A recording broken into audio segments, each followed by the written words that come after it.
David, we've got a question that's come in regarding your story number 24. Remember where you are. Apparently, his name is Andrew and he comes from the northwest of England.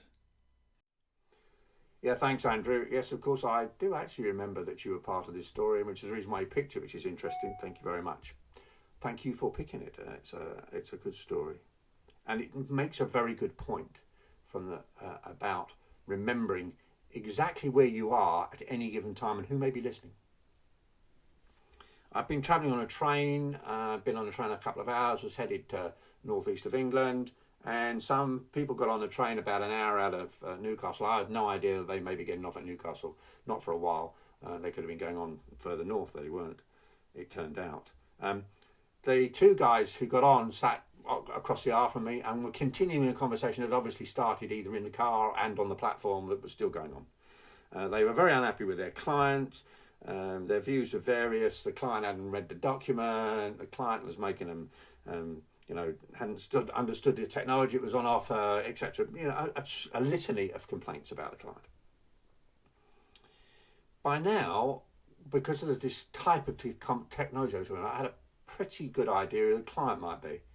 It could have been a couple of people who they were going to visit who would have fitted that description.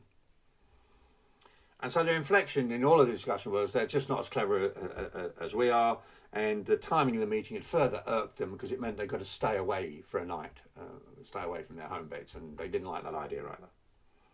When I checked into my hotel, the couple of guys were actually in front of me. They'd obviously got a cab and got there before me and were in the lineup, and they were still going on about this poor chap. He was terrible, it was awful, and it was a waste of time.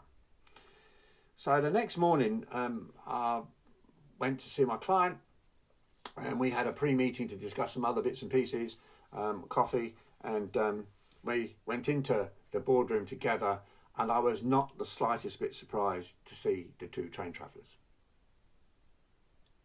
Be very careful wherever you are in talking about your business or your client's business, because there are people who will just, by being there, hear what you have to say. That can ruin your approach to a client.